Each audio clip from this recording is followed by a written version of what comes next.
रोशन कुमार है और मैं जेएनयू में CPS MA सेकेंड ईयर का छात्र हूँ पॉलिटिकल साइंस में। मैं हालांकि अमर भैया ने जेएनयू का जिक्र कर ही दिया है, तो जेएनयू पर लिखी ही चंद पंक्तियों से शुरुआत करूँगा कि जेएनयू का जो इसेंस है वो है क्या। मैंने एक छोटी सी कविता लिखी है कि वो जेएनयू की आज़ाद सड़क है, कई बंदिशों को पीछे छोड़, रूढ़िवादी हर चट्टान को तोड़, बेखौफ घूमती है लड़कियां जहां, वो जेएनयू की आज़ाद सड़क है। जब सत्ता का अभिमान बढ़े, प्रशासन का कुशासन सर चढ़े, तब जलती है प्रतिरोध की मशाल जहां, वो जेएनयू की आज़ाद सड़क है। और आखिरी पंक्तियां देखेंगे कि जो प्रेम की मिसाल है, सत्ता पर उठता एक सवाल है, वैचारिक विरोधी भी साथ चलते हैं जहां, वो जेएनयू की आज़ाद सड़क है, वो जेएनयू की आज़ाद सड़क है।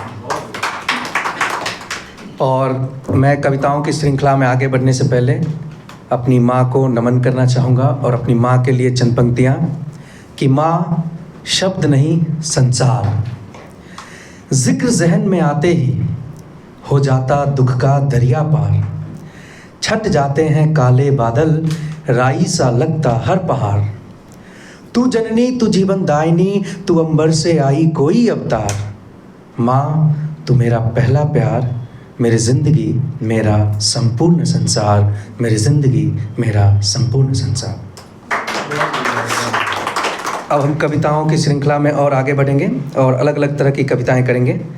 तो एक कविता है मेरी जो इन्वायरमेंटल जो प्रॉब्लम है हमारे समाज में, मतलब हमारे देश में, दुनिया में क्लाइमेट चेंज वगैरह जो दिख रहा है और जिस तरीके से एनवायरमेंटल डिग्रेडेशन हो रहा है चारों तरफ, तो वो हम देखेंगे। पेड़ काटे जा रहे हैं। तो इस कविता का शीर्षक है, क्या इंसान नई धरती बनाएगा। पेड़ काटे जा रहे हैं, जंगल जलाए जा रहे हैं, जलस्तर घटता जा रहा है, ज़मीन पर कारखाने लगाए जा रहे हैं, मोर मारे जा रहे हैं, हिरन मारे जा रहे हैं, और सुना है बदस्तूर IT हब बनाए जा रहे हैं। ये आपने सुना होगा, HCU कैंपस में कई सारे पेड़ को काटने का वो फरमान सुनाया गया और हटाने के लिए। सरकारें कोई भी हो, निजी हाथों से चलाए जा रहे हैं, लोकतंत्र मजाक बनता जा रहा है, आवाज़ उठाने वाले दबाए जा रहे हैं। जब सारे पेड़ कट जाएंगे, सारे जंगल मिट जाएंगे, धरती सूख जाएगी, अंबर सूख जाएगा, फिर क्या इंसान नई धरती बनाएगा, फिर क्या इंसान नई धरती बनाएगा। तो अगली कविता देखेंगे, आँखों में बसना। अलग अलग रस में देखेंगे हम उतरते हुए, ओके, कविताओं को। आँखों में बसना। बार बार तुम मेरी आँखों में बसती हो, क्यों बसती हो, कोई घर नहीं है क्या। पलकें झपको तो ख्वाबों में दिखती हो, क्यों दिखती हो, कोई काम नहीं है क्या। पलकें उठाओ तो बारिश सी बरसती हो, क्यों बरसती हो, कोई समंदर नहीं है क्या। बरस कर जब ये बूंदे मेरी आंखों को ही ढूंढे, फिर सामने आकर कोयल सी गाती हो, क्यों गाती हो, कोई महफिल नहीं है क्या। और देखेंगे अगली कविता, युवा और अंधेरा। युवाओं पे जो संकट है देख ही रहे हैं, बेरोजगार युवा, उसमें से एक आपके सामने भी खड़ा है। पर विद्रोही जी की परंपरा से हम हैं, तो विद्रोही जी का कहना था कि अरे हमें तुम बेरोजगार क्यों कह रहे हो, हमारा कर्म है ना कविता। तो सुनेंगे युवा और अंधेरा।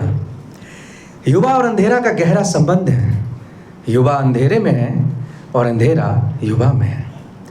युवा तो अपने माँ बाप की संतानें हैं जो दर दर की ठोकरें खा रहे हैं, पर ये अंधेरा कौन है, ये अंधेरा कहाँ से आया है। कुछ लोग बता रहे हैं सत्ता की कोख से निकला है, बड़ा लाडला है सत्ता का, गलती से भी इसके सामने उजाले की बात मत कर देना, सत्ता तुम्हारी जबान खींच लेगा। तो एक कविता जो है विमेन एम्पावरमेंट पे है, वो मैं सुनाना चाहूँगा आप सभी के सामने। विमेन एम्पावरमेंट पे देखेंगे कविता।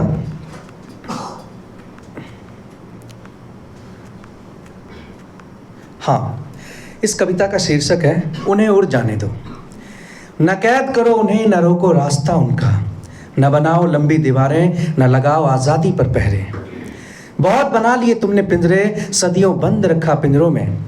अब पिंजरों से दूर मुक्त गगन में कहीं दूर निकल जाने दो, उन्हें उड़ जाने दो, उन्हें उड़ जाने दो।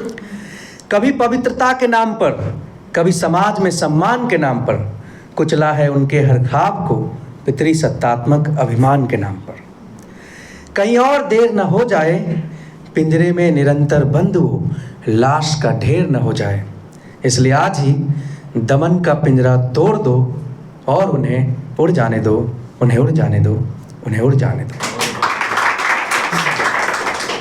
और देखेंगे कुछ और कविता, छोटी छोटी कविताएं हैं मेरी।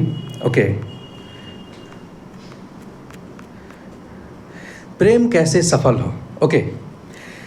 मैं हिमालय सा अटल, तो हवा सी चंचल। तुम्हें बहना पसंद है, मुझे ठहरना पसंद है। अब प्रेम तो तभी सफल होगा जब तुम भी मेरे संग ठहर जाओ या मैं भी तुम्हारे संग बह जाऊं। पर एक रास्ता ये भी है कि तुम मेरा ठहरना स्वीकार कर लो और मैं तुम्हारा बहना स्वीकार कर लो। और आखिरी छोटी सी कविता, प्रेम में पराजय। अक्सर लोगों को प्रेम में जीत अच्छा लगता है, पर मुझे प्रेम में पराजय पसंद है। और क्यों? प्रेम का यथार्थ भी अब मौसम की तरह बदल रहा है। अपने सच्चे भावों से दूर तिजारती लिबास पहन रहा है। ऐसे में बड़ा मुश्किल हो गया है पवित्र प्रेम की कामना लिए प्रेम में जीत हासिल करना। इसलिए स्वीकार है मुझे प्रेम में पराजय।